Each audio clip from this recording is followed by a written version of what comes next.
네, 반갑습니다. 시민과 함께하는 구리시의 의장 권봉수입니다. 우리 의정팀 홍보팀장님 말씀하신 대로 귀한 시간 내주셔서 감사드립니다. 우리 홍보팀장님 들어가셔요. 지난번 의정 브리핑을 4월 24일 날 했습니다. 오늘이 5월 22일이니까 거의 한 4주 만에 하게 됐습니다. 이제 왜 그랬냐면은 4월 24일 날 의정 브리핑을 하고 그 다음 주 수요일은 저희가 구리시의회가 의정 연수를 갔었어요. 월화수 3일간 의정 연수를 가는 바람에 못했었고, 그다음에 이제 5월 8일 날 원래 의정 브리핑을 해야 되는데 그 전날인 5월 7일 날 주례보고 날짜인데 우리 시 집행부에서 주례보고할 안건이 없다고 해가지고 그날 주례보고가 이루어지지 않았습니다. 그래서 자연스럽게 그 다음날 의정 브리핑을 생략하게 됐고요. 그 다음 주 수요일인 5월 15일이 부처님 오신 날로 공휴일이었습니다. 그래서 역시 못하고 이제 드디어 오늘 5월 20일 오늘 하게 되어 있었습니다. 그래서 한 4주 만에 기자님들 뵙게 돼서 반갑고요.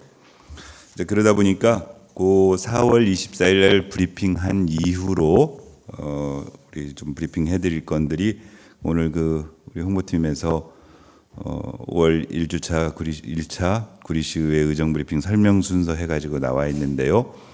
그때 4월 24일 날 의정 브리핑 하는 날 그날하고 수요일하고 목요일 날 제335회 임시회가 열렸었고, 그날 오전 중에 처리된 안건에 대해서는 4월 24일 날 의정 브리핑 때 설명을 드렸습니다. 그런데 그 다음 날인 4월 25일 날 2차 본회의에서 처리된 안건들이 좀 있었고요. 그다음에 5월 14일 날, 그러니까 지난주 화요일 날 집행부에서 한 건 주례보고상에 이제 한 건을 보고하러 오셨습니다. 사실은 그냥 건수가 한 건밖에 안 되니까 그 다음 주로 미뤄서 할까도 싶었는데, 거기는 주례보고를 끝내야 이제 우리 1차 정리의 기간 동안에 추경에 반영해야 될 사항이 있어가지고 보고를 꼭 해야 된다고 그래가지고 한 건 보고를 했었고요. 이제 그리고 어제 3주차 주례보고를 총 9건에 대해서 이제 집행부로부터 설명을 들었습니다. 그래서 오늘은 이렇게 시간 순서대로 설명을 좀 드리도록 하겠습니다.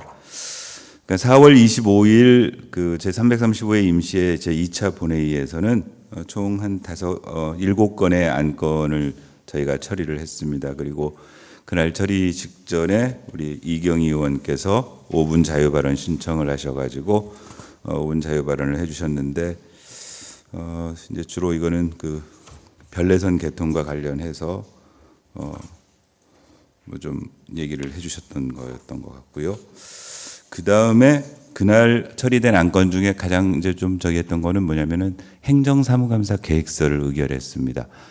이따 설명드리겠지만 6월 3일부터 거의 한 20일 이상 저희가 1차 정리회를 하게 되는데, 1차 정리회 때 주요 안건 중에 하나가 행정사무감사입니다. 그래서 그때 우리 335회 임시회 2차 본회의에서 행정사무감사 계획서를 의결해서 집행부의 행정사무감사 기간이라든가 또 자료 요구 등들을 의결해서 넘겼습니다. 그게 하나 있었고요. 그 다음 이경희 의원이 이경희 의원께서 아동 친화도시 조성에 관한 조례 전부 개정 조례안 해가지고 개정 조례안을 의원 발의로 해서 의결했습니다. 이 부분은 저희가 가지고 있던 아동 친화도시 조성에 관한 조례가 있는데, 이 부분을 조문 정리하고 추가적으로 좀 반영돼야 될 내용들 등등을 해서 집행부와 상의해서 전부 개정한 그런 내용이 되겠습니다.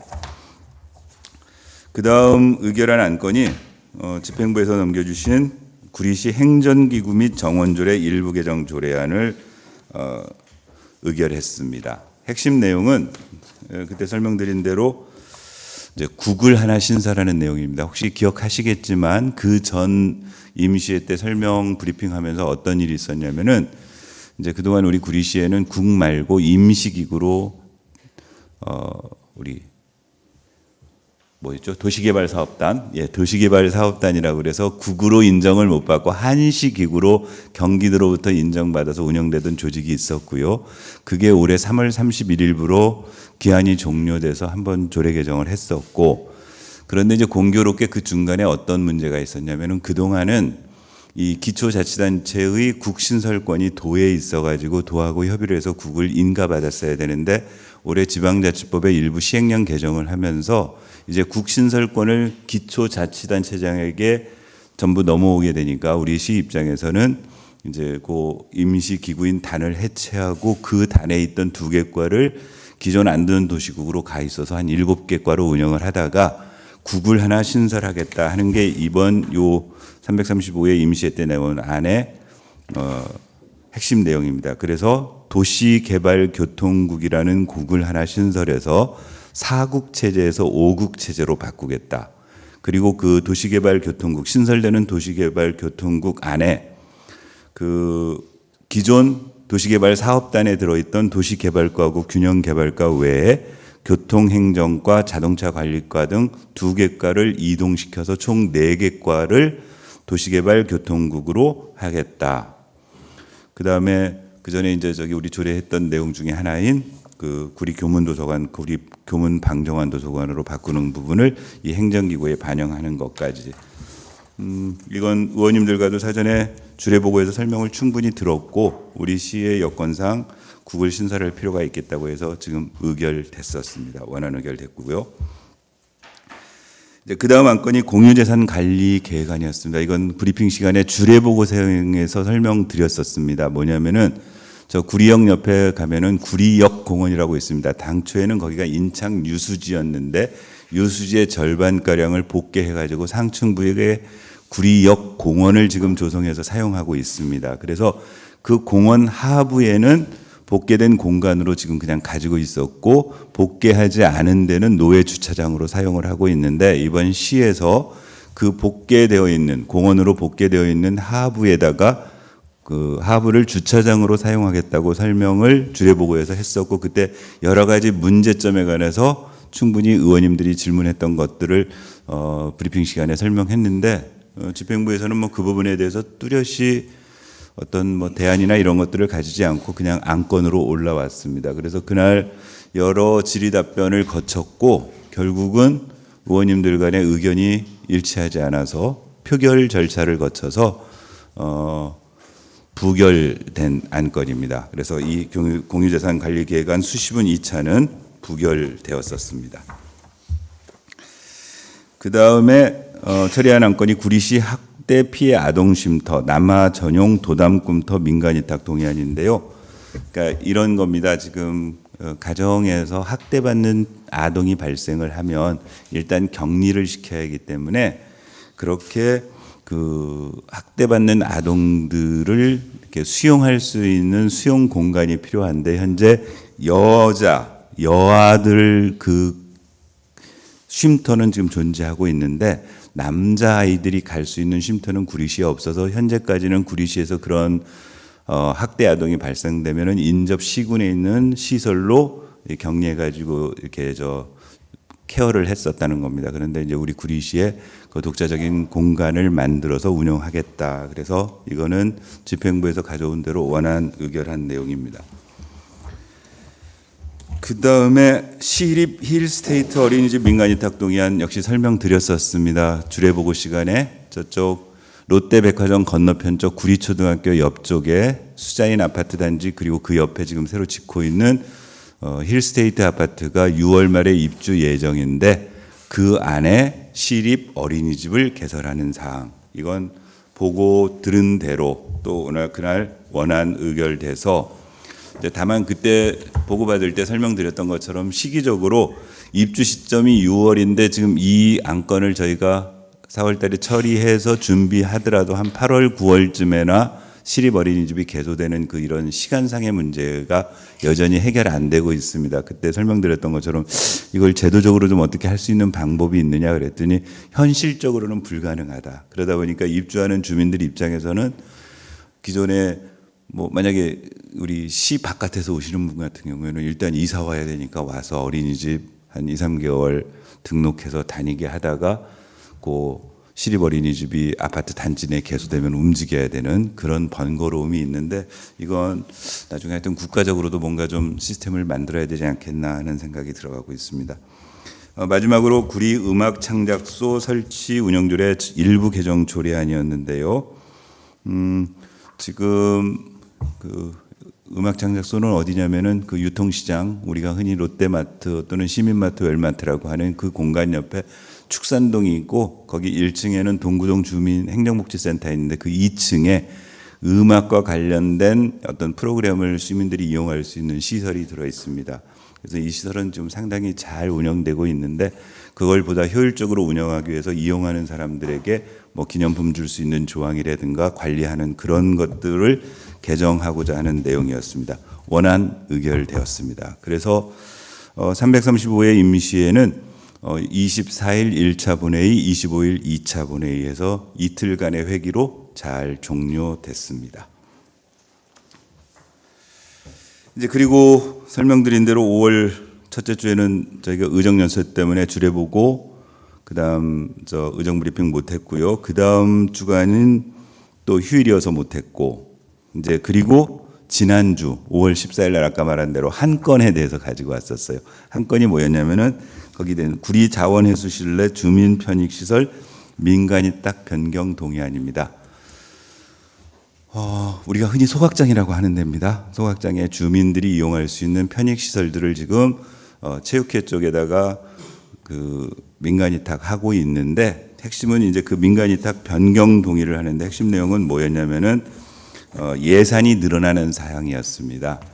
어떤 문제가 있었냐면은 당초, 그러니까 코로나 이전에 이 시설에 그 사우나 시설도 들어있고요, 체육 시설도 들어있고 해서 특히나 이 목욕 시설을 이용하는 그 관내 어르신들이 많아서 셔틀버스 운영을 하고 있었는데, 그 코로나 기간 동안에 그 시설이 일부 폐쇄되고 하는 바람에 그게 없어졌어요. 그래서 이제 다시 그 실제로 2023년 이후에 정상화가 되면서 이 셔틀버스 운행이 필요했었는데, 올해 당초 본 예산을 편성하면서 그 예산 부족 때문에 일단은 2024년을 6개월분만 편성해 가지고 본 예산을 통과시켰고, 이제 이 부분을 1년분으로 다 늘려서 해야 되니까 민간 위탁 금액이 늘어나기 때문에 변경 동의안을 의회의 동의를 받아야 되는 상황이어 가지고, 이거 역시 지금 올라와서 통과되고 이제 처리되고 그래야 추경에 반영되고 이러는 상황이어서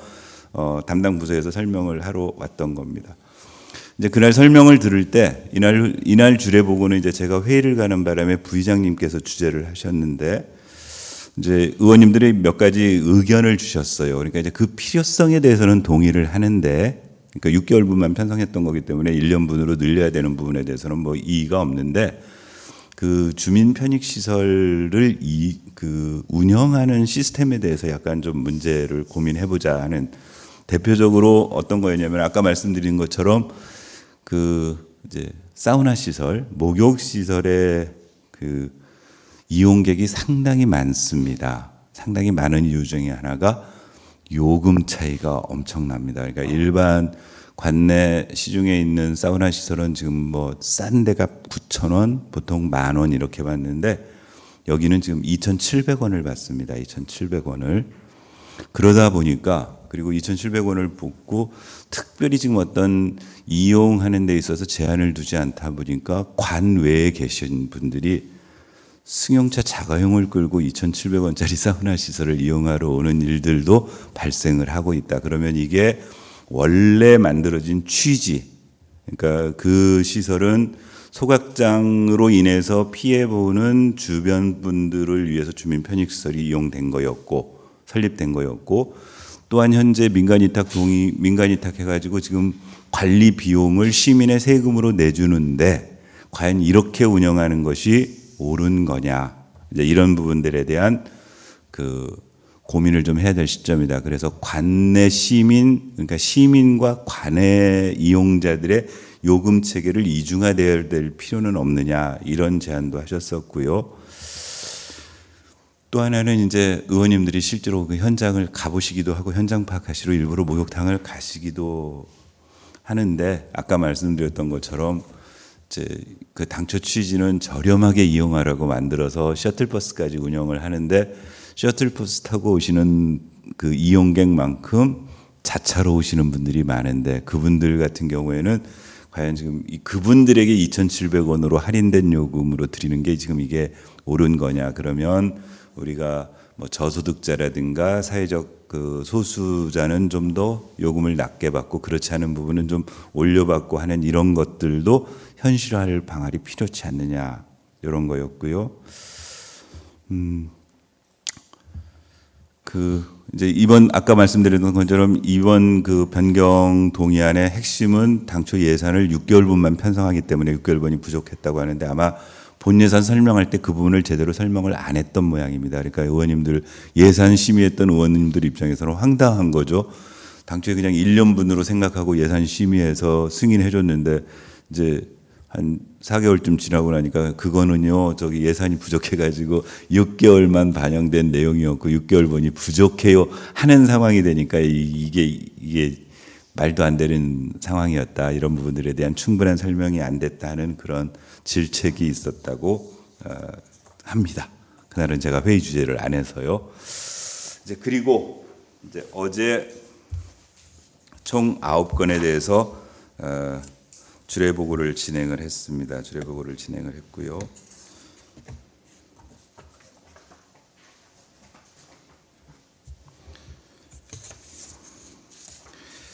어제 9건 중에 실제로 집행부에서 설명을 하겠다고 가지고 온 건은 3건이었고 나머지는 의회가 보고된 안건이 6건이었습니다. 의회에서 보고 요구를 한 안건이 혹시 기억하십니까? 지난 24일 날 제가 브리핑하면서 그동안 우리 작년 올 들어가지고 우리 의회에서 집행부 쪽에다가 자료 제출 또는 주례 보고 요구를 이만큼 많이 했는데 이런저런 이유로 지금 보고를 안 하고 있고 그 이유가 시장님 방침을 못 받아서 지금 그러고 있다라고 제가 설명을 드렸었고 그 부분을 일부 기사에 반영해 주신 기자님들도 계셨어요.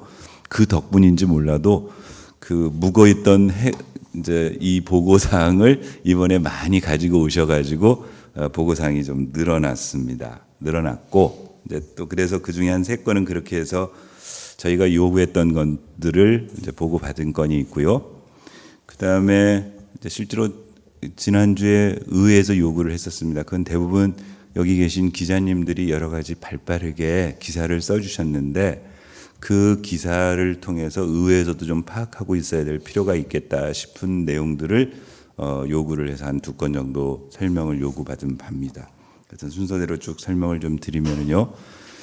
용마산 사냥개 사건 현황 보고가 그렇습니다. 이건 저희 의회에서도 보도를 통해서 알게 됐습니다. 특히 아마 매체 중에 여기 우리 박형기 기자님 오셨는데 인천일보에서 자세하게 기사를 써주셔가지고 보도가 됐던 상황인데 그래서 그 부분을 의원님들이 좀 이해할 수 있도록 그리고 상황을 파악할 수 있도록 좀 해다오. 그래서 어제 보고를 받았더니 내용인즉슨 이렇습니다.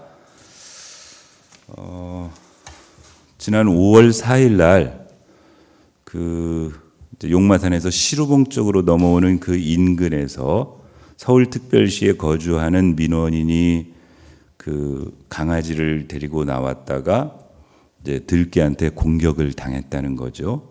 당했는데 그 민원인의 주장은 그게 그 개를 공격한 들개가 아니고 그 멧돼지를 포획하러 나온 사냥하시는 엽사가 데리고 나온 사냥개가 물어 죽인 거다. 뭐 이제 이렇게 주장을 하고 계셨다는 겁니다. 이제 시에서는 이제 그 부분이 그러니까 이제 저희 그 뭐 민원란에도 올라오고 또 일부 보도에도 이제 그분들이 주장이 나오고 해가지고 이제 어제 시에서는 그 현황과 관련해서 쭉 보고를 했어요. 그랬더니 5월 4일 날 그런 일이 발생하고 5월 5일 날 민원인들은 일단은 처음에는 이게 뭐 들개한테 공격당했다거나 그게 아니고 분실한 것처럼 전단지를 만들어서 했다가 처음에는 그래서 인터넷 중고에 5월 5일 날 인터넷 중고거래 사이트 아마 그 소위 당근인가 하는 그 저기에 올릴 때는 용마산길 시루봉 인근에서 줄을 놓쳐 산 아래 아출 방면으로 강아지가 도망갔습니다. 그래서 강아지를 찾습니다. 이렇게 올렸는데 이제 그리고 시민의 소리에 올릴 때도 5월 6일 날 올릴 때는 그렇게 해서 놓쳤는데 내려가다 보니까 들개가 있었다 이렇게 진술을 했다가 이제 국민신문고란에 일주일이 지나서 5월 14일 날 국민신문고에 민원을 올릴 때는 아까 말씀드린 것처럼 민원인의 주장처럼 토요일 날 올라왔는데 사냥개가 갑자기 나타나는 바람에 아버지가 줄을 놓쳤고 그 사냥개는 리드줄을 잔채로 등산 내아력으로 도망치다가 사냥개에 물려 그 자리에서 숨져 사흘 만에 발견된 끔찍한 사고였다. 이제 이렇게 주장을 했던 거죠. 그러니까 현재 시에서 파악을 할 때는 조금 그렇게 주장하는 바가 이렇게 얘기가 달라져서 정확하게 정말 그 사냥개한테 그 자리에서 물려 죽은 건지 놓쳐서 나중에 다른 들개한테 한 건지는 확인이 어렵다. 이제 이런 사항이었고, 고 민원인이 주장하고 있는 그러니까 가해, 그러니까 그 가해 사냥개, 그러니까 그 이제 그건 어떤 거냐면 그 포획단이 지금 활동을 한답니다. 그래서 어제 이제 저희도 설명 들으면서 시스템을 이해를 했는데. 현재 그런 멧돼지라든가 유해 그런 동물을 사냥하는 단체가 2개가 활동을 하고 있고요. 현행 법률상으로는 어떻게 되냐면은 그 단체에 소속되어 있는 엽사들, 그러니까 이게 사냥을 하시는 분들은 연초에 본인들이 활동할 그 행정구역에다가 허가를 득한답니다. 그래서 현재 구리시에는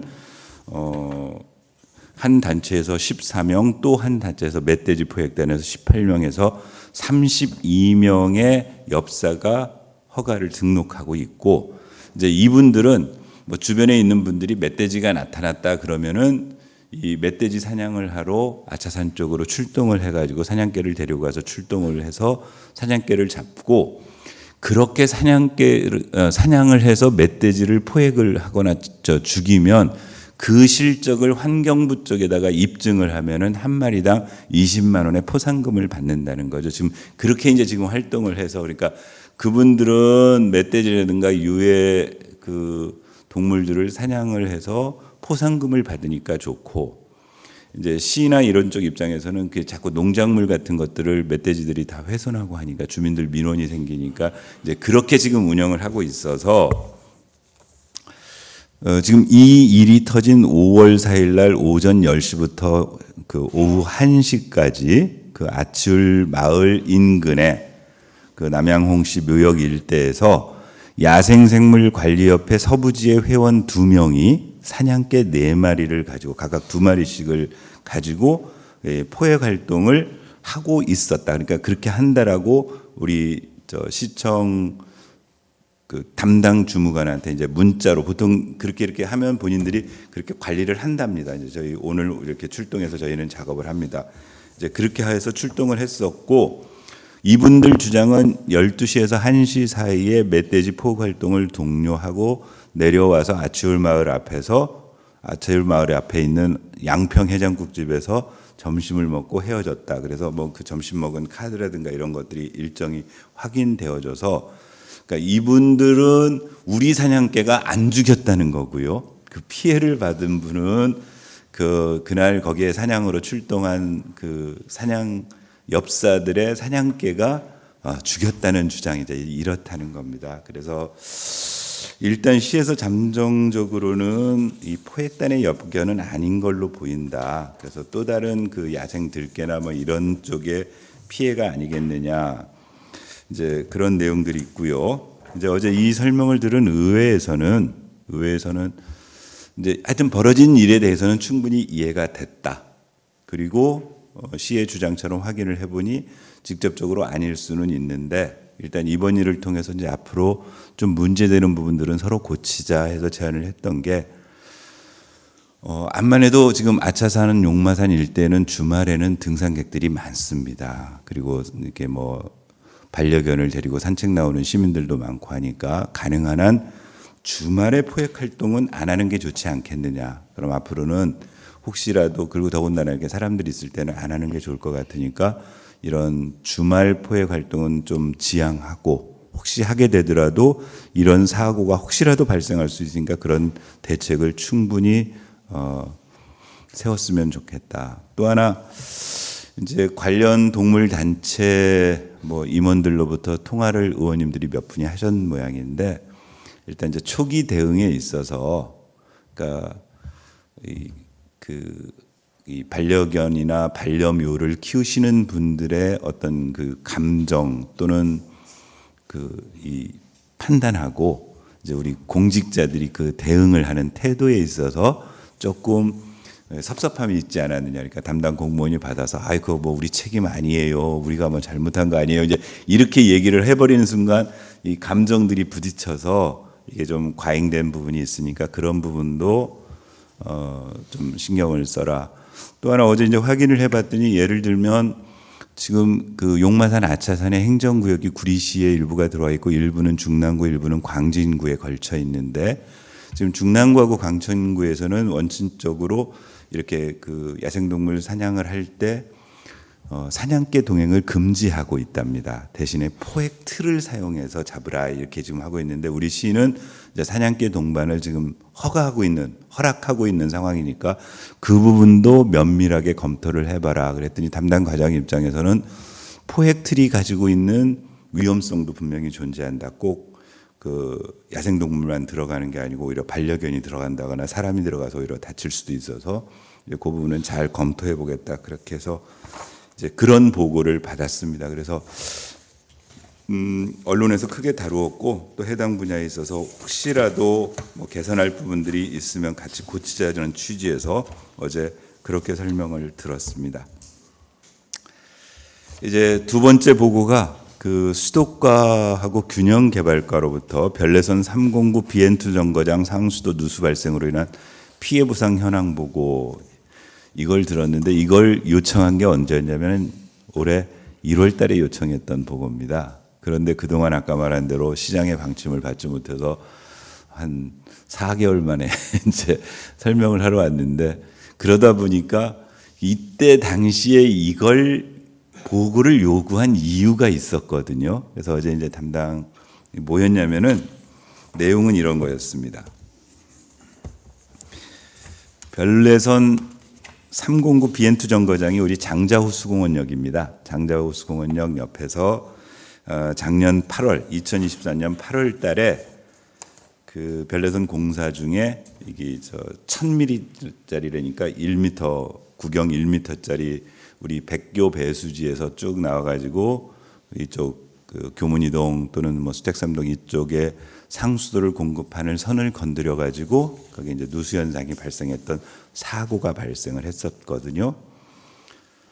이 부분을 올 1월달에 저희가 의원님들이 요구해서 보고를 요구받았던 이유는 뭐냐면 이제 그렇게 해서 사고 수습이 됐고 그로 인해서 피해가 발생을 했죠. 먼저 수도 공급을 못 받은 가정집의 피해들이 있었죠. 뭐 하여튼 생활에 불편함이 있었으니까. 또 하나는 그 인근에서 영업을 하시는 분들의 피해가 발생을 했습니다. 왜냐하면 수돗물이 안 나오니까 장사를 못 하는 거죠. 음식점이든 기타 시설들이. 그래서 이제 이 보상과 관련된 민원들이 생겨서 작년 2차 정리회 때 저희가 12월 달에 현장 확인을 나갔을 때 인근에 있는 상인들이 이 부분에 관해서 강하게 주장을 해와 오셨습니다. 영업 손실 보상이 필요하다. 이제 그래서 그 부분을 어떻게 처리할 것인가를 사실 의회에서 점검하기 위해서 1월 달에 보고를 요구했는데 4개월간 보고가 안 된 거예요. 그래서 이제 그럼 그동안 어떻게 했느냐 그랬더니 개략적으로 어제 설명한 건은 그 일로 인해서 개인이 피해받은 게 최초 111건으로 접수받았다가 추가로 해서 총 114건을 피해 접수를 받았고 상가 등 영업점 피해를 했더니 장비 자재 피해는 4건, 아까 말한 대로 영업 손실, 장사를 못해서 손해봤다는 게 153건, 그다음에 아파트 피해가 5건, 이제 뭐 이렇게 됐었는데 일단 개인 피해는 이제 그 시공업체, 원청업체는 현대건설이고 이제 실제로 이 구간의 업무를 맡은 하청업체는 그보다 규모가 작은 건설회사인데 거기서는 일일 2만 원씩을 개인 보상하겠다고 해가지고 지금 개인들한테 통보를 해놓은 상태랍니다.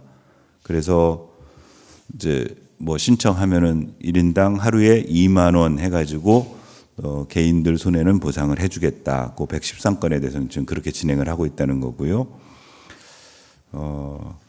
그 중에 한 분은 개인이 소송을 제기해가지고 지금 한 134만 5천 원의 소송가액을 가지고 소송을 진행하고 있다는 거였고요. 그 다음에 그 상가 등 영업점 피해 중에 장비 자재 피해된 것, 커피 머신 피해는 그 다음에 기계 수리, 그 다음에 기계 세척, 식자재 폐기 보상 뭐 이런 것들은 지금 진행 중이라는 거고, 이제 가장 문제는 영업 손실 쪽입니다. 그 단수로 인해서 장사를 못해서 피해 본 거를 보상해 달라는 주장이 지금 153건이 접수돼 가지고 있는데, 이 부분에 대해서는 이제 보험회사 쪽에서는 뭐 대법원 판례에 의거해서 보상이 안 된다. 지금 그래도 팽팽하게 하고 있다. 그럼 이제 앞으로 어떻게 할 것이냐? 그랬더니 특별한 대책이 없다가 어제 집행부의 일이었고, 그래서 어제 그랬던 겁니다. 그러니까 1월 달에 보고를 요구했을 때 바로 보고를 해줬으면 하다못해 협상력이라도 생기는 거 아니냐. 의회에서 지금 강하게 이 주민들의 민원 때문에 문제가 생기니 하루빨리 좀 이 보상 문제를 해결해서라도 좀 해달라고 강하게 압박도 할 수 있었고, 그러면 이제 어제 일관되게 집행부의 입장은 뭐냐면은요, 이 지금 별내선 사업은 실제 주체가 누구냐면 경기도입니다. 우리 구리시가 사업 시행청이 아니고 경기도다 보니까 우리는 이제 경기도 쪽을 통해서 이렇게 관리를 한다는 거예요. 그래서 어제 제가 그런 얘기를 했어요. 아니 실제로 공사하는 쪽 입장에서는 여기 구리시의 도움을 받지 않고 공사할 수 있느냐. 도로 포장할 때 교통 통제해야 되고 차선 감소해야 되고 이거 하나하나 도움 못 받는 순간 이 사업량이 늘어나 가지고 문제가 생길 텐데, 그런 것들 생각하면 그때 서로 좀 힘을 보태 가지고 우리 시민들의 피해를 보상받을 수 있도록 도와줬어야 되는데, 그걸 3개월 넘게 4개월 가까이 보고를 안 하고 그냥 이 간단한 한 쪽짜리 보고서 하나를 의회에 제출하는데 4개월이 걸린다는 게 말이 되느냐. 참 답답한 일이다 했는데, 지금이라도 어제 그래서 의원님들 주장은 그런 거였어요. 일단 정 안 되면 하다못해 법률적 지원이라도 해줘라. 아까 얘기한 것처럼 개인으로 지금 소송하시는 분들도 있고, 장기적으로 보면 영업 손실에 관해서도 합의가 안 되면은 뭐 법률적 다툼을 가져갈 텐데, 이걸 시 입장에서 좀 지원하는 그런 방안이라도 생각해 줄 수 있고, 그 다음에 어제 의원님 한 분은 그랬습니다. 저희가 지금 행정사무감사를 6월 달에 1차 정례 때 할 텐데, 이 보생 문제가 정확하게 해결이 안 되면 해당 시공사의 예를 들면 관리소장이든 감리단장이든 관계자들을 행감의 증인이나 참고인으로 불러서 의회에서도 좀 따져볼 생각을 가지고 있으니까 그 전에라도 빨리 좀 해결을 해다오, 이런 강한 주문까지를 어제 해 주셨습니다. 그 다음 이제 세 번째가 우리 균형개발과에서 구리 전통시장 제2공영주차 빌딩 전기차 충전시설 설치 운영을 위한 업무협약 변경 보고입니다. 이건 한번 설명을 이미 드려서 처리됐던 안건입니다. 우리 구리 전통시장에 현재 주차장이 하나가 있고, 옛날 그 수택 1동 동사무소 있던 그 부지, 옛 부지에 이제 지금 제2공영주차 빌딩을 짓고 있습니다. 그리고 이미 지난 저희가 2월 달인가요? 2월 달에 그 주차 빌딩 짓는 건물 내에 현재는 법률이 어떤 법률이 있냐면은 환경 친화적 자동차의 개발 및 보급 촉진에 관한 법률이라는 법률이 있어서, 이제 이런 주차장이라든가 주차 빌딩에는 꼭 전기 충전 시설을 하도록 법적으로 요구가 되어 있어서, 당초에 뭐라고 지금 우리 이 협약을 했었냐면은 지금 이 전기 충전 시설은 이렇게들 보통 합니다. 시 입장에서는 예산을 아끼기 위해서 시설을 우리가 하려면 시민의 세금으로 해야 되는데, 이게 일종의 하나의 수익 싸움처럼 되는 겁니다. 충전 시설을 갖추고 충전해서 그 충전 요금을 받으면 거기에서 이득이 생기니까 이제 기업들 중에서 그런 사업을 하는 기업들이 장소는 시에서 되고 그러니까 주차 빌딩 안에 충전 시설을 설치해 놓을 공간을 시가 되면은 시설은 자기네가 된 다음에 그 요금을 받아서 거기에 들어가는 비용을 충당하고 수익을 챙겨가는 그런 사업 모델들을 가지고 저희 지금 우리 구리시청 내 청산에 있는 주차장에도 그렇게 하고 이제 각종 시설에 그렇게 해서 이미 지난 333회인가요? 저희 333회 구리시의회 임시회에서 보고를 하고 어떤 업체하고 협약을 맺어서 그걸 진행하겠다고 했는데 그 업체에 약간 문제가 발생한 모양입니다. 그래 문제가 발생해서 다른 업체하고 일을 해야 된다. 그래서 변경 보고를 하러 오신 겁니다. 그래서 이제 어제 좀 설명을 들었는데 조금 어제는 이제 좀 질책을 한 게 하나 이런 건이 있었죠. 그러면 도대체 어떻게 살펴서 했길래 불과 한 2달 만에 그런 사업을 할 파트너 기업이 문제가 생겨가지고 이 파트너를 바꿀 지경이 됐느냐. 또 하나 이제 문제 하나가 어제 제기를 했던 게 이제 그 문제는 제가 제기를 했는데 그러면은 지금 예정대로라면 이제 시장께서 아마 지난주에 여기 기자님들 모셔놓고 제2공영 빌딩 계속 주차 빌딩 늦어지고 있는데 7월 달에는 무조건 개장하겠다고 그렇게 해서 언론 보도에 7월 달부터 한다고 시작을 했거든요. 근데 어제 우리 보고한 바에 따르면은 5월 달에 보고하고 나서 계약하고 나면 한 9월쯤에 충전 시설이 들어온다. 그런데 아까 법률을 읽어보니까 아니 이 법률에는 이게 지금 강제 조항으로 하도록 되어 있는데 그러면 시가 짓는 주차장에 충전 시설을 갖추지 않은 상태로 일단 개장해서 운영하는 게 이게 지금 맞는 거냐? 그랬더니 이제 어제 오후에 그 부분에 대한 해석은 가지고 왔습니다. 이 법을 만들면서 이미 이런 조항 때문에 기축시설, 그러니까 이 법이 개정된 2023년도 2월 달에 그 1년 전인 2022년 1월 28일 전에 건축 허가를 받은 기축시설에 대해서는 유예 기간을 둬서 추가적으로 4년 이내에 만들면 되는 거기 때문에 법령 위반은 아닙니다. 어제 설명을 했었고요. 그래서 이제 그 부분에 대해서는 이후에 그래서 어제 의원님들하고 주례보고를 받은 결과에서 조례에 의해서 이건 의회가 보고를 받아야 되는데 주례보고로 가름할지 본회의 보고를 할지를 아직 결정은 못하겠다 그랬는데 이 부분이 해소되면 다음 주 중에 주례보고 시간에 의원님들하고 상의해서 일단 그건 그렇게 통과시킬 예정입니다. 다만 어제 지적했던 것처럼 조금 더 이 업무 협약 맺을 때 파트너에 대한 어떤 뭐랄까요? 상황 파악을 잘해서 이런 일들이 발생하지 않았으면 좋겠다는 게 어제 의회의 의견이었습니다.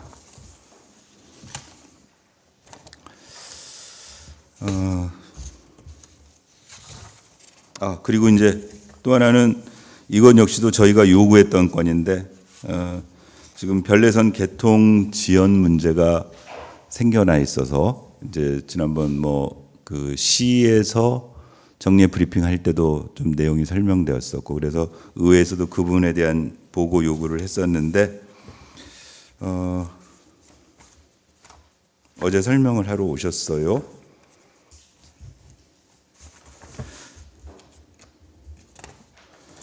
이제 혹시 취재하셨으면 알겠지만 사실은 이 문제는 어떻게 해서 불거졌냐면 지난 그 40 총선 선거운동 기간 동안에 우리 구리시보다 먼저 남양주시 쪽에서 문제가 벌어졌습니다. 남양주시에 우리 그 다산 지역 쪽에 있는 이 커뮤니티에서 별내선이 제때 개통이 안 된다더라. 이제 이게 논란이 불거져 가지고 우리 구리시 쪽으로도 확인 요구가 생겨 나오고 그랬는데요. 그래서 이제 확인한 결과는 실제로 늦어진답니다. 그러니까 당초에는 어떻게 알려졌냐면은 올해 6월 말이면 별내선이 정상 개통돼서 운행될 것이다. 이렇게 시민들이 전부 인지하고 있고 의회도 그렇게 인지하고 있었습니다. 그래서 통상적으로 우리가 할 때 6월 29일이 토요일인데 보통 이렇게 토요일 날 개통을 많이 하는 모양입니다. 이 지선 개통을 할 때. 그래서 6월 29일쯤이면 개통을 하지 않겠느냐 이제 이렇게 다 예측을 하고 있었고 그런데 그게 이제 늦어졌다는 거죠. 그래서 이제 어제 그 상황을 쭉 보고를 받았더니 이제 그간에 쭉 이루어졌던 이 2014년 12월에 별내선과 관련된 기본 계획이 고시되고 그 이후에 2022년까지 이루어졌던 건 그냥 뭐 차치하고 이제 작년부터 이루어졌던 내용들을 쭉 좀 설명을 들었습니다. 그러니까 저희가 작년 6월 달에 1차 정례 때 현장 점검을 갔을 때 어떻게 설명을 받았냐면은 통상적으로 한 1년 전서부터는 지금 이미 작년 그러니까 상반기 중에 저희 현장 점검을 갔을 때 이미 안에 그 별내선 안쪽 구간에 구리시 구간에 이미 철로도 다 깔려 있고요. 그다음에 거기서 그래서 7월부터는 기관차 한량이 계속 수시로 운행을 하면서 이 철로 상태 이런 것들을 전부 체크한다 이렇게 설명을 받았었어요. 그때 뭐라고 설명을 했냐면 보통은 통상적으로 그렇게 시 운전을 보통 한 1년을 합니다. 그래야 이게 가능합니다. 그래서 그 과정으로 하니까 그러면 그 다음 연도 6월 말이나 7월 초에는 된다 이제 저희가 이렇게 받아들여졌었는데 어제 쭉 설명을 듣다 보니까 이제 이런 거였어요. 작년 연말에 그 철도 종합 시험 운행 그래서 이제 하기 전에 아마 그 시험 운행을 해가지고 그 결과치를 검증해야 되는 모양이고요. 이제 그건 지금 뭐 순조롭게 다 이루어지고 있다가 그래서 하여튼 어떤 행정 절차까지도 다 완비하고 구리시 입장에서는 올해 4월 1일 날 우리 구리도시공사가 영무 관리는 맡도록 되어 있는데 구리시 관내 3개 역은 구리도시공사에서 관리를 하니까 그 도시공사 영무 관리를 할 직원 28명까지 올해 4월 1일부로 채용을 다 완료해 놓은 상태였습니다. 그러니까 즉 6월 말 개통을 전제로 해서 그렇게 지금 다 해놨던 거죠. 그랬는데 아까 말씀드렸던 것처럼 4월 초에 이제 보도에 따르면 당초 이 별내선에 투입할 차량의 형식 승인이 필요한데 그 부분을 운행을 담당하고 있는 서울교통공사에서 원래 시기보다 지금 늦춰지는 바람에 영업 시운전이 늦어진다. 이렇답니다. 그러니까 다 공사를 끝내고 나서 아까 그 기관차 한량이 다니는 그런 시험까지가 끝나고 나면 그 기관차하고 정상적으로 영업 운행을 할 때 돈을 받고 운행을 할 때처럼 정상 편성을 해서 그걸 시험 운전하는 건데 그 시험 운전을 영업 시운전이라고 하고 그 영업 시운전을 보통 한 3개월 정도를 하는 모양입니다. 한 3개월, 2개월 반 그런 정도를. 그래서 원래대로라면은 그게 한 4월 초 또는 3월 그쯤부터 영업 시운전이 이루어져야 6월 달에 개통이 되는 거였는데 4월 초에 그 부분이 연기돼 버린 거죠. 그 왜 연기됐냐고 이제 문제가 생기고 나니까 서울교통공사에서 거기 투입할 지금 차량을 제대로 종합검사 이게 안 됐다 이제 이렇게 됐다는 거고 이 부분을 확인하기 위해서 시에서 서울시 쪽으로 그 뭐 공문도 보내고 경기도 쪽으로 공문도 보내고 등등 했는데 최종적으로 5월 2일 날 그 전에 4월 15일 날 서울교통공사에서 구리시로 회신이 왔는데 뭐라고 왔냐면은 영업 시운전을 5월 25일부터 하겠다. 이렇게 공문이 왔다는 겁니다. 그러면 당연히 5월 20일부터 와가지고 한 2개월에서 3개월 영업 시운전을 하니까 6월 29일 개통은 물 건너간 거고 그러면 최종적으로 5월 2일 날 이제 경기도에서 서울시하고 다 확인해가지고 최종적으로 구리시에다가 보내준 철도 종합시험운행 일정 알림이라는 공문에 따르면 아까 말씀하신 한 대로 일단 5월 17일에 그 서울교통공사에서 받지 못했던 투입할 차량에 대한 차량 형식 승인 필증을 발행을 받고 그러니까 지난주에 이제 거기 투입할 차량에 대해서 이거 안전하다 하니까 검사 필증 받아가지고 25일 이번 주인가요? 25일이면 오늘이 22일이니까 그렇죠? 이번 주 토요일부터 영업시운전을 들어간다는 겁니다. 그래서 며칠까지 영업시운전을 하냐면은 7월 19일까지 영업시운전을 마치고 그 다음에 7월 22일부터 8월 9일까지 그 영업시운전한 기간에 여러 가지 결과치를 보고해서 안전관리체계 변경 승인을 신청을 한답니다. 국토부에. 그래서 국토부에서 그 서류를 받아가지고 전혀 영업시운전한 결과 운행을 해도 괜찮겠다 해서 필증 딱 떨어지면은 이론적으로는 그 다음 날부터 영업을 해도 가능하다는 거죠.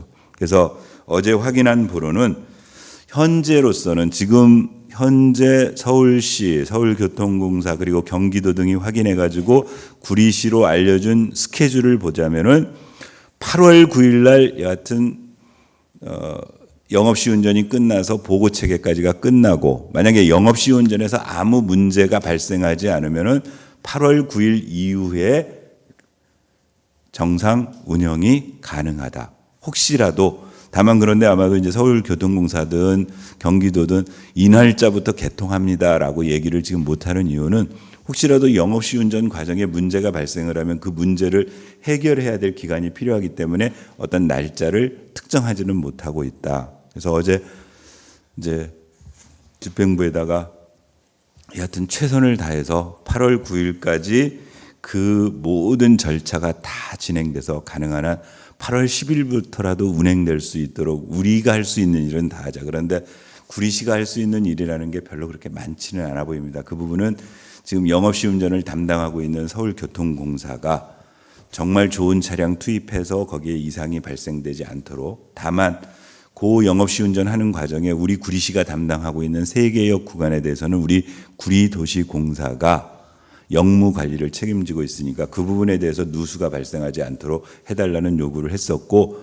우리 시 입장에서도 지난 5월 17일자로 그 8호선 연장 영무 관리 시스템 구축이 완료되어 있어서 우리는 영업시운전하는 과정에 전혀 문제 없이 준비를 다 하고 있다.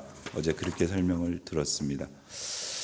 그래서 아까 말씀드렸던 것처럼 그 승인이 끝나고 나면 일단 8월 달에는 8호선 연장 개통이 예정되어 있다. 날짜는 특정할 수는 없겠다. 다만 아무리 빨라도 8월 10일까지는 불가능하다. 8월 10일 이후에 개통이 될 것이다. 가 어제 설명드린 내용입니다. 어제 이 설명받고 의원님들은 뭐 이제 충분히 이해는 됐고요. 이해는 개통을 됐고 몇 가지 뭐 지적을 했습니다. 일단 서울시에 대한 성토를 많이 했습니다. 이게 이제 뭐냐면은 당초에 이 거의 작년 초에 서울교통공사, 그다음에 구리시, 남양주시, 경기도 등이 다 업무 협약을 한 거거든요. 그래서 이거 지어지고 나면은 서울시 구간 암사역 그 문화공원역 하나는 고고하고 그다음에 실제 이 열차 운행은 서울교통공사가 책임지고 영무 운영은 구리시와 남양주시가 소관 다 해서 했으면 그 협약 당사자로서의 역할을 충실히 원래 계획대로 해줘서 형식 승인 같은 걸 제때 받아서 원래대로 영업시운전을 했어야 되는데 지금 그걸 못하고 그냥 서울시에서 지금 늦춰버린 꼴이 되기 때문에 그 부분에 대해서 서울시 성토를 많이 했는데 어떡합니까? 뭐 우리 말을 잘 듣지를 않느니 이제 그리고 있었고 또 하나는 아까 말씀드렸던 것처럼 4월 초에 도시공사에서 이 별내선 운영과 관련된 직원들은 지금 28명을 뽑아놓은 상태인데 혹시라도 그분들에게 불이익이 가는 건 아니냐 그랬더니 뭐 그런 건 없다. 그다음에 그 일각에서 의원님들 들으니 지금 여기에 투입될 그 서울시가 형식 승인을 못 받은 이유가 무슨 국제 규격 미달이라는 말이 들고 있는데 이것도 확인해봐라 뭐 이런 얘기도 있었고요. 그다음에 하여튼 제가 지금 오늘 이렇게 설명드리는 이유도 우리 구리 시민들이 좀 답답해하세요. 그러니까 별내선 6월달에 개통한다더니 왜 안 돼 그랬는데 어느 누구 하나도 정확하게 이런 상황을 설명을 해주는 데가 없어서 시에서도 공식적으로 이런 부분에 대해 의회에 대한 설명한 부분을 좀 체계적으로 해서 뭐 구리 소식제라도 좀 알리든지 그런 대책을 세우라는 요구들을 어제 했습니다.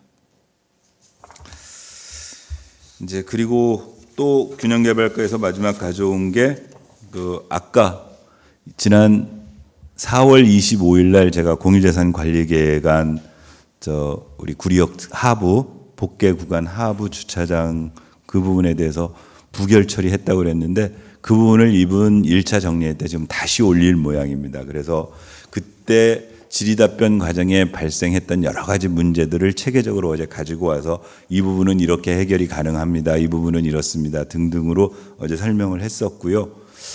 일단 근데 근원적인 부분에 대해서는 어제 다시 또 문제 제기된 것 중에 하나가 거기는 그게 유수지 시설이기 때문에 하절기 홍수기에는 사용 자체가 법적으로 금지되어 있답니다.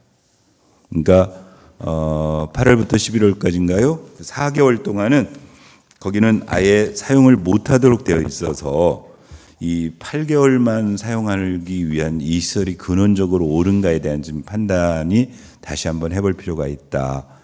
그래서 만약에 집행부에서 계획대로 이 안건을 이번 1차 정리회 때 올리게 되면 저희 현장 확인할 때 현장 지하에 내려가서 좀 상황도 좀 살펴보고 해서 다시 의원님들이 의견을 모으는 것으로 어제 그렇게 얘기를 했습니다.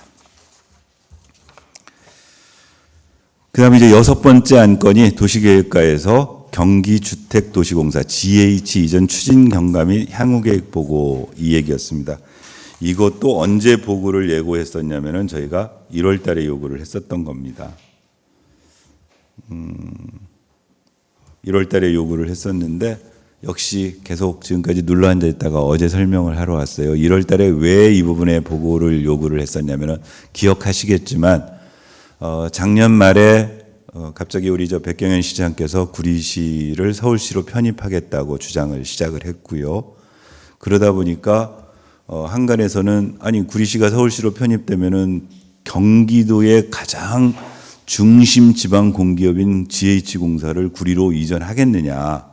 이제 그런 의문들이 생겨나서 그 부분에 대해서 정확하게 한번 의회에 와서 보고를 해다오 해서 1월 달에 주문한 건데 이제 그동안 계속 보고를 안 하시다가 어제 가지고 오셨어요. 어제 가지고 오셨는데 뭐 내용은 그런 겁니다.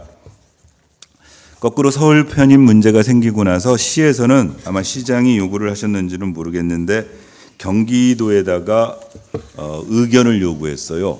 서울시 편입에 따른 GH 이전 문제가 아니고 뭘 물어봤냐면은 경기 북도가 분도됐을 때도 GH를 정상적으로 이전할 거냐라고 물어봤다는 겁니다. 그래서 작년 11월 달에 경기 북부 특별자치도 추진 관련 GH 이전 의견 조회를 했더니 12월 달에 경기주택도시공사에서는 이 부분은 종합적으로 검토 추진하겠다 그랬고 1월 달에 경기도에서는 경기도 구리시 경기주택도시공사가 2021년 6월 29일 체결한 경기주택도시공사 이전 추진을 위한 업무 협약에 따라 계획대로 추진하겠다. 이제 그래서 어제 물어봤죠. 이건 그러면 북도가 진행될 때 GH 이전하는 부분은 지금 경기도 입장에서는 계획대로 하겠다. 심지어 일부 보도에 따르면 어떻게까지 나오냐면은 경기 북부 특별자치도가 분도되더라도 경기도 전체를 관할하는 GH 업무는 구리시로 옮겨서 계속하고 있고 나중에 필요하면 다시 GH를 분리하는 경우가 생기면 그때 다시 의논하겠다. 이제 이런 논란도 나왔다. 그래서 어제는 아니 우리가 지금 의회에서 알고 싶은 거는 서울 편입되면 어떡할 건지 그럼 물어볼 의향은 없느냐. 그랬더니 담당 국장 얘기는 그게 아직 뭐 이렇게 예견되지 않은 가상의 상황을 가지고 이 의견 조회를 하는 것이 쉽지 않아 보입니다. 그러니까 의회에서 알고 싶었던 건 그런 거다. 만약에 그것까지 감안하고 지금 시장이 서울 편입을 주장하고 있는 거냐. 근데 별로 어제는 해결이 안 됐습니다. 이 부분은 앞으로도 기회가 닿으면 만약에 정말 지금 시장이 추진하고 있는 것처럼 서울 편입이 됐을 때 GH공사가 구리로 올지 안 올지 경기도의 의견을 한번 조회를 해볼 필요가 있겠다. 그래서 한번 의원님들하고 상의를 해볼 생각입니다. 집행부가 공문을 안 보내면 의회에서 공문 보내는 것도 한번 연구를 해볼 생각을 개인적으로는 가지고 있습니다. 그래서 의원님들과 한번 연구해 보도록 그렇게 하겠습니다.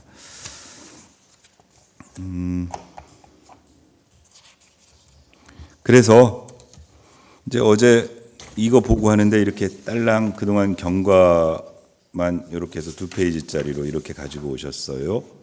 그다음에 하고 뭐 도면 하나 이렇게 가져오고 이렇게 가져와서 일단 어제 자료 요구는 했습니다. 그러니까 그동안 요 GH와 관련해서 경기도 또는 경기주택도시공사 GH하고 어떤 업무 협의 또는 의견 조회 등등의 각종 공문 주고받은 서류를 의회 자료로 제출해 달라 어제 요구를 했습니다. 그거는 이후에 좀 확인해 보고 이 문제가 잘 문제 없이 추진될 수 있도록 의회에서도 관심을 기울이도록 하겠습니다. 그다음 7번째 구리 경관조례 일부 개정 조례안에서 도시계획과에서 가져왔는데요. 이거는 이제 그 관련 조례가 경관과 관련된 조례가 그 실제 그 경관 계획하고 일치시키기 위해서 용어도 좀 변경하고 있는 단순 경미한 사항으로 어제 설명 들었습니다. 그다음 이제 의회에서 보고한 건이 요구를 한 건이 농수산물 도매시장 현부지 기본 구상 및 사업화 방안 연구 공역 최종 보고의 내용을 보고해 달라고 그랬어요. 이거는 지난주에 그러니까 농수산물공사에서 현재 장기적으로 농수산물공사는 어떻게 지금 하고 있냐면은 구리시에서는 현재 농수산물공사 도매시장을 산호동 쪽에 있는 소위 뭐 테크노 지금 백 시장님께서 추진하고 있는 그쪽으로 옮기겠다. 지금 그 관련 용역을 하고 계시는데 그렇게 해서 옮겼을 때 현재 농산물 도매시장이 있는 부지를 어떻게 활용할 것이냐 하는 기본 계획에 대해서 2천만 원 정도 들여서 용역을 했다는 겁니다. 그걸 지난주에 시장에게 보고를 했고요.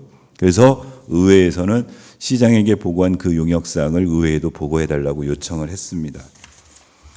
그랬더니 어제 그 용역을 실시한 기관이 농수산물공사인데요. 농수산물공사에 보면은 이전 추진단이 있고 그 추진단에 이제 파트장님이 오셔가지고 이렇게 가져오셨어요.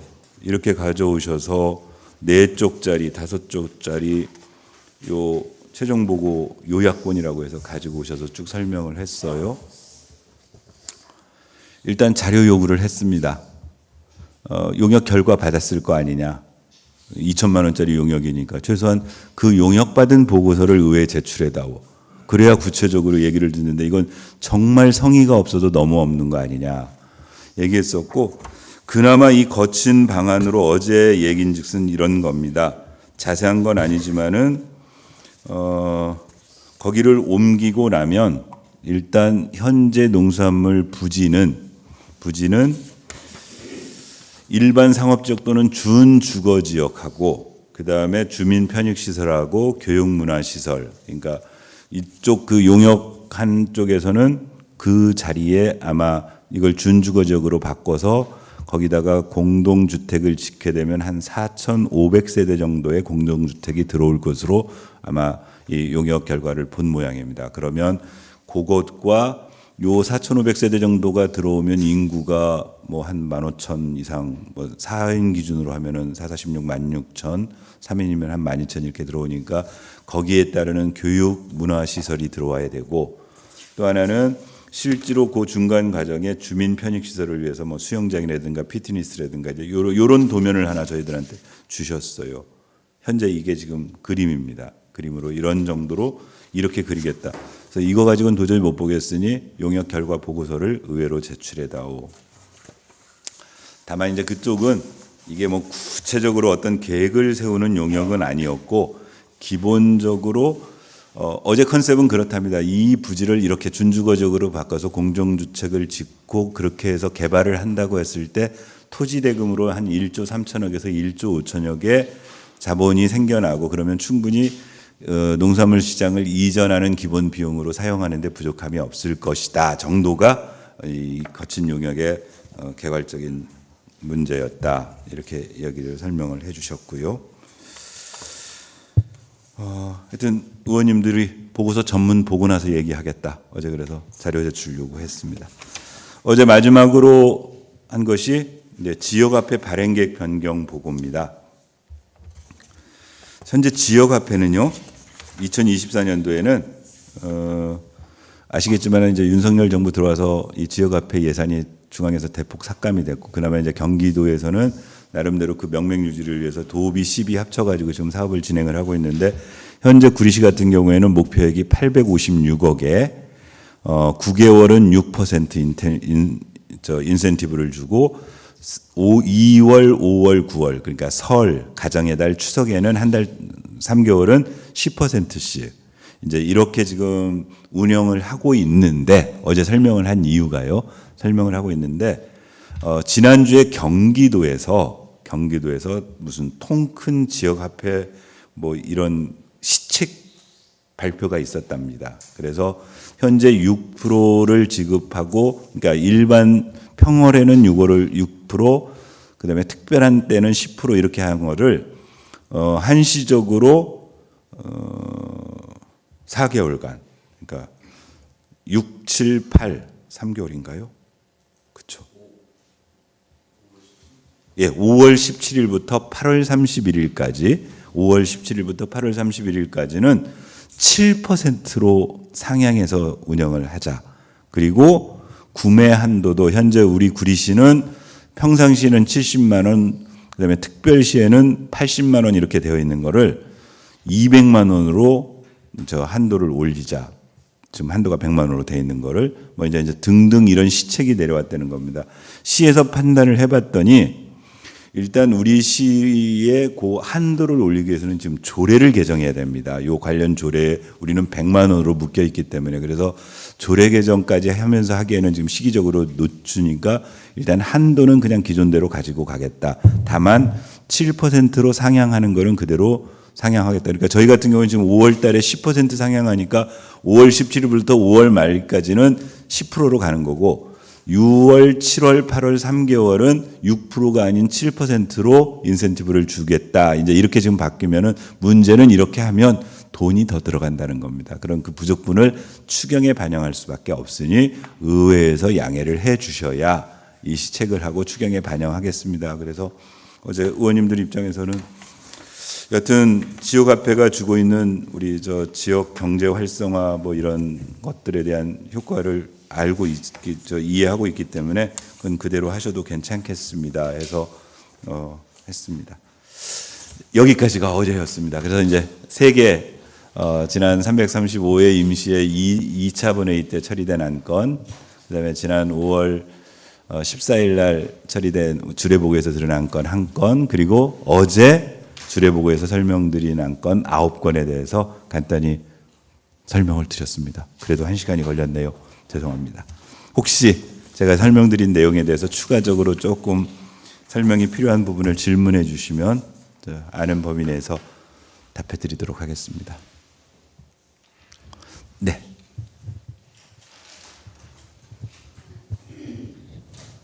그 상수도 누수 발생 관련해서요. 네네. 이거를 각각 과장들에게 한쪽짜리 보고서 받으셨다는 거잖아요, 그렇죠? 한쪽짜리 네, 보고서로. 아니요. 그러니까 네. 저기는 그 수도과에서만 주로 얘기를 했습니다. 아 수도권. 예. 이제 균형과는 그러니까 요금과 관련된 부분은 수도과 소관사항이고 이제 그게 그 현장이 별내선 현장인데 별내선과 관리되는 부서가 균형개발과니까 어제 이제 보고는 수도과로부터 이 요금 이런 것들은 보고를 받았고 이제 이후에 조금 균형개발과에서 그 현대 시공사인 현대건설 이쪽에 조금 뭔가 주민의 편에서 할 수 있도록 좀 역할을 할 필요가 있겠다. 이렇게. 그럼 이제 이거는 결론이 나서 더 뭐 추가할 수 있는 부분은 없다는 거죠? 아니요, 그렇지는 않습니다. 아직 주장은 팽팽합니다. 그러니까 주민들 입장은 영원 손실을 해달라는 거고 그쪽 입장은 중간에 끼어 있는 보험회사 입장에서는 뭐 대보험 판례상 안 됩니다 그러는데 그건 뭐 시공사가 다른 편의에 의해서 조금이라도 보상을 하려고 마음 먹으면 해줄 수도 있는 거고 그래서 그런 노력을 좀 해달라. 네. 저도 사실 왜냐면 그 한쪽짜리 보고서 받았다고 하셔가지고 조금 놀란 거는 네. 왜냐면 기존에 4월 25일 날 수도과장한테 직접 물어봤을 때는 네. 이거 피해자도 보상 금액도 전혀 모르고 현대에서 보험 처리로 알아서 한다고 해서 다 넘겼다. 네. 그래서 구리 시민들이 이거 피해를 봤는데 현대에 자료 달라는 얘기 안 했냐 물었더니 그 자료에 대한 권리는 현대에 있다. 뭐 이렇게 관련해서 이 다른 시에서도 그 사례를 비슷한 사례가 있어서 물어봤었거든요. 네. 근데 이제 본인들 시에 대해서는 본인들이 가장 잘 알기 때문에, 그리고 단기로 계약한 그 용역 업체하고 계속 얘기하기 때문에 네. 그 사고가 일어나도 보험이 있다 한들 뭐 저기 면허가 있다 한들 자기네들 직접 하고 그 저 보상 관련해서 자기네들 다 취합을 해서 청구를 한다고 하더라고요. 그래서 후반부의 설명을 제가 정확히 이해를 네네네. 못했네요. 네. 그러니까 이거 말씀드리는 거는 네. 그러니까 혹시나 이제 차후에 또 같은 사례가 발생할 수 있을 수도 있는데, 그러니까 사실 이 지금 행정 시스템 개선이 좀 필요할 것 같은데, 네, 이에 대해서 이제 뭐 대의 기관의 대표로서 이런 부분이죠. 이제 거기는 아까 말한 대로 1000mm관이 이제 뭐 중간에 이설 공사 또는 그 저희 벨레선 공사를 하는 과정에 어제 우리 이제 김성태 의원이 그 손해사정 보고서까지 입수해가지고 읽어보니까 이렇게 저희 흙다짐 하는 과정에 그 패킹 연결부의 패킹에 문제가 생겨서 물이 누수됐다. 일단 사고는 그렇게 발생을 했습니다. 통상적으로 상수 사고가 나면 이제 그 부분을 해결하는 부분은 수도가라든가 공사 이쪽하고 이제 할 일이고, 지금 문제가 되는 부분은 그 사고로 인해서 피해를 본 사람들이 발생을 한 거죠. 예를 들면 그 바로 직접해서 인근에서 아파트에서 단수가 됐으니 목욕도 못했을 테고 밥도 못해 먹었을 테고, 그래서 개인 피해 신청을 받았더니 한 114건인가가 들어왔다는 거고요. 그 부분은 저쪽에서는 일일 2만 원씩의 보상금을 확정할 터이니 신청하면 주겠다는 입장인 거고, 그래서 그건 뭐 크게 문제가 없습니다. 근데 이제 제일 문제가 되는 거는 인근에, 특히나 거기 토평 상가 또는 거기 저 우리 교문 이지구 아파트 상가들 같은 경우가 이제 단수가 되는 기간 동안에 장사를 못했지 않습니까? 그랬을 때 영업손실금 문제, 그래서 의회에서 요구했던 것도 그때 저희가 현장 항의를 갔을 때 거기 상가 주민들이 여러분들이 오셔가지고 지금 영업손실에 대해서 요청을 하고 있는데 전혀 현대 측에서 응하지도 않고 있다, 뭐 등등의 민원 때문에 집행부 쪽에다가 자료 요구도 하고 보고를 와서 해다오, 그래야 의회에서 뭔가 좀 눈에 안 보이는 좀 역할이라도 할 수 있지 않느냐 했는데 그동안 안 했다는 겁니다. 그래서 이제 어제도 그러니까 현실적으로는 저쪽에서는 그럼 소송하세요. 그래분들 대법원 판례로 뭐 영업손실 보상은 안 됩니다. 이제 지금 그래버리고 있는 입장이기 때문에 이제 그렇더라도 우리 시 입장에서 또 저희들 시의회 입장에서는 우리 주민들이 피해본 일인데 뭔가 대책을 마련하거나 조금이라도 도움이 될 수 있는 방향으로 노력을 해야 된다. 어제 그런 취지였습니다. 그래서 저희 행정사무감사 때도 아마 주도적으로 의원님들이 그 부분에 대해서는 좀 더 따져볼 것 같습니다. 네, 또 다른 없으시면은 끝내도 괜찮겠습니까? 네. 예. 네, 구리 농수산물 도매시장 네. 이전하는 게 이제 현 집행부 이제 방안인 것 같은데, 네. 우리 의장님께서는 개인적으로 이거 이전하는 게 맞다고 생각하십니까? 아니면은 다른 방안을 찾는 게 맞다고 생각하십니까? 이전이 꼭 현 집행부의 의견은 아니고요. 전임 시장 시절에 이미 그 방침은 전체적으로 뭐 가닥이 그렇게 잡혀 있다고 보시면 됩니다. 그러니까 저희 시 입장에서는 당시에 산호동 일대 그린벨트 지역을, 그러니까 현임 시장이 지난 7기 2년짜리 민선 7기 시절에 테크노밸리로 지정을 했었고, 그 다음 민선 6기 때군요. 그 다음에 7기 시장이 들어오셔서는 거기에다가 그 뭐 푸드 이커머스 물류단지 조성을 하면서 그 일부분 부지에 현재의 도매시장을 이전해서 종합적으로 하겠다라는 계획을 세웠었고요. 그런데 이제 그 부분에 대한 소위 비식감 문제들이 뭐 좀 타당성 예타해서 문제가 안 나오고 한 와중에 시장은 바뀌었고, 이제 현임 시장 들어와서 그 큰 기전은 동일하게 유지되고 있습니다. 다만 이제 세부적인 내용들을 추가적으로 좀 변경해 가지고 지금 하고 있는 과정이고, 제 개인 의견을 물어보라면은 뭐 저는 크게 이전하는 부분에 대해서는 동의합니다. 그러니까 현재 저희 그 농산물 도매시장이 그 개설된 지가 이제 26년, 7년, 곧 30년이 돼가고 있는데 어차피 그 시설은 둘 중에 하나를 선택을 해야 될 겁니다. 대폭 시설 현대화 사업을 통해 가지고 가락동 논수산청처럼 그 자리에서 새롭게 거듭나게 해서 뭔가 기능을 바꾸든지 아니면 장소를 이전해서 그렇게 새롭게 현대화된 시설로 이전하고 이 부분을 활용을 할지에 대한 선택의 문제라고 한다라면 저는 후자 쪽이 오히려 더 타당해 보입니다. 아니요, 뭐 꼭 아파트라고. 그러니까 이제 그 다음 그 부지를 어떻게 활용할 것인가. 이제 몇 가지가 걸려 있죠. 왜 그러냐면 그렇게 사업을 한다고 했을 때 결국은 재정적 부분이 존재하니까 이전하는 데 들어가는 비용을 어떻게 충당할 것이냐에 대한 고민이 하나 있어야 될 거고요. 그 다음 그러고 나서 그 비용 충당이 가능하면서 우리 구리 시민에게 실제로 필요한 부분이 어떤 거냐에 대한 논의는 한번 시작해 볼 필요는 있겠다. 그래서 뭐 꼭 거기에 아파트를 짓는 게 옳다 그러다는 아니고, 그러니까 이번에 이 부분을 의회에서 좀 보고를 요구했던 건 기본적으로 지금 이전 대상으로 되고 있는 쪽에서 그러면 그 현재의 부지를 앞으로 어떻게 활용하려고 기본 구상을 가지고 있는지를 의회가 알고 여기에 대해서 만약에 이제 그다음 의견들 시민들 의견들을 들어야죠. 거기에 만약에 4,500세대 아파트를 때려 짓는 게 이게 옳은 건지 그른 건지에 대한 판단들도 있을 거고, 만약에 그러면 아파트를 안 짓는다고 하면 그만한 돈 아까 1조 3천억에서 1조 5천억 정도의 어떤 재정적인 수입이 들어올 수 있는 방안이 뭐가 있는지 등등에 대해서 이제 열어놓고 논의를 시작을 해야죠. 근데 하여튼 기본적으로 그 자리에서 다시 현대화 사업을 하는 부분은 쉽지 않아 보입니다. 네, 또 없으시면은 마치도록 하겠습니다. 아마 이제 지금 예정으로는 저희가 참 그리고 하나 안내를 해드려야 되겠군요. 제가 까먹고 있었습니다. 지금 이제 저희가 내일 최종적으로 운영위원회를 열어서 이제 1차 정례의 의사 일정을 확정할 텐데요.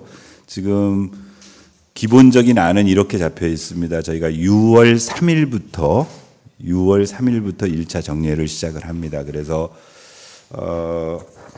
일단 6월 3일 개회를 해서 본회의 한 3일간 할 거고요. 현장 확인할 거고, 그다음 6월 10일부터 9일간에 걸쳐서 행정사무감사를 할 거고, 그리고 나서 하루 본회의를 열어서 6월 19일 정도에 시정질문하고 그다음 예결특위 활동하고 마지막 6월 26일 날 시정질문에 대한 답변건까지 종료하고 지금 이제 끝낼 예정입니다.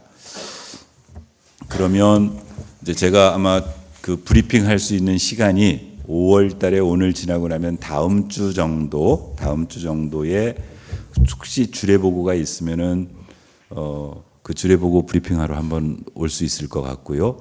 6월 중에 혹시라도 본회의에서 의결된 안건에 대해서 보고드릴 설명이 있으면은 한 번쯤 더 하고 나면은 이제 6월 말쯤 가야 한번 브리핑하고, 그러면 이제 제 의장 임기가 끝납니다. 의장 임기는 6월 말까지니까. 그래서 아마 앞으로 의정 브리핑에서 뵐 수 있는 시간이 한 2번 내지 3번, 많아야 3번, 그렇지 않으면 한 2번 정도 브리핑 시간에 뵐 수 있을 것 같습니다. 하여튼 늘 말씀드리지만 하여튼 새롭게 도전했는데 여러 기자님들께서 도와주셔서 50회 넘게 의정 브리핑을 쭉 해왔고, 그렇게 또 도와주신 의정 브리핑을 통해서 보도해 주셔가지고 많은 시민들이 우리 구리시 의회의 활동 또는 시의 행정에 대해서 보다 관심 많이 가질 수 있도록 도와주셔서 감사드립니다. 남은 그 2-3번의 의정 브리핑도 열심히 준비해서 잘 할 수 있도록 노력하겠습니다. 오늘 고생들 하셨습니다.